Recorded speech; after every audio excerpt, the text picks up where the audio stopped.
팬데믹이 전 세계를 이렇게 휩쓸고 가서 정말 경제적인 어려움도 많이 생겼고, 그러면서 이제 작년 말부터 미국을 중심으로 해서 뭐 이스라엘이라든지 구라파 나라부터 시작을 해서 이제 그 백신 접종이 속도를 내가고 있는데요.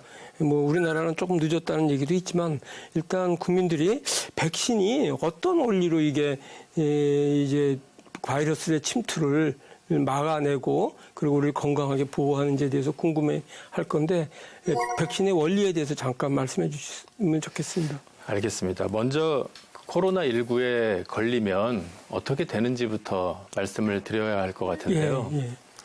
이 코로나19는 호흡기나 눈, 코, 입, 점막을 통해서 침투를 합니다. 그리고 보통 뭐 빠르면 이틀에서 한 14일 정도의 잠복기를 갖고 코로나19 증상이 나타나기도 하는데 이제 뭐 발열, 뭐 기침, 심하면 이제 폐렴 같은 증상이 나타날 수도 있습니다. 뭐 건강한 사람들은 이제 무증상으로 넘어가기도 하는데 이 과정에서 이제 면역이 생기게 되는 거고요. 이 면역을 갖는 데까지는 이 잠복기 이후에도 최소 일주일에서 한 보름, 그러니까 14일 정도, 2주 정도의 시간이 더 걸리게 됩니다. 이 사이에 이제 본인도 몹시 아플 수도 있고 다른 사람들한테 감염을 시킬 수도 있기 때문에 그래서 이제 저희가 백신이라는 거를 통해서 좀 미리 면역을 갖게끔 도와주는 역할을 하게 되죠. 그러니까 백신이라는 것은 그 우리가 코로나 바이러스가 침투하기 전에 미리 면역 체계를 좀 가동시키는 역할을 하는 거다. 그렇게 보면 되겠네요. 그래서 백신은 이제 증상이 있으면 안 되니까 이 코로나19를 무해한 항원 형태로 만들어서 미리 체내에 주입을 합니다.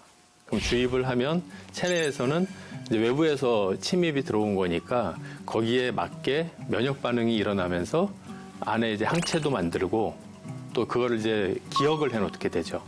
나중에 이제 실제 코로나19 바이러스가 들어왔을 때는 항체를 만들어내고 그걸 이겨내는 그런 거를 도와주는 역할을 합니다. 그렇다면 이제 그 실제로 그 바이러스가 들어왔을 때 이제 학습을 시켜서 미리 이제 면역 체계를 갖춰놓은 거라 그랬잖아요. 맞습니다. 그런데 지금 말씀하신 게 독성은 없는 거다 이런 얘기잖아요. 독성을 없애놓는 거죠. 근데 독성이 없는데도 불구하고 백신 접종을 한 이후에 일부 사람들을 보면 이상 반응 신고, 심지어 뭐 그 연계성은 없지만 사망 사고도 나고 그런 것도 있는 것 같은데 독성이 없는 그 백신이 들어왔는데 왜 어떤 이상 반응이 생기기도 하고 어떤 반응들이 생길 수 있는 거죠?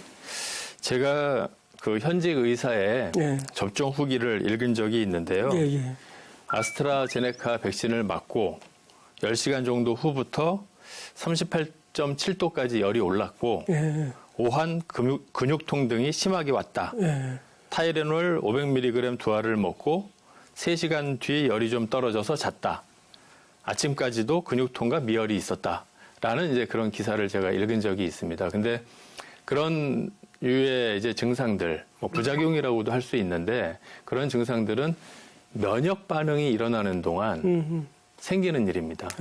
면역 반응이 일어나면 실질적으로 몸 안에서는 이게 독성이 없다고 하더라도 싸우는 행위가 일어나게 되거든요. 그럴 때 이제 발열, 통증 이런 것들이 발생할 수가 있는데 아마 그 현역 의사 말씀하신 분의 내용 같은 경우는 좀 심했던 경우 같고요.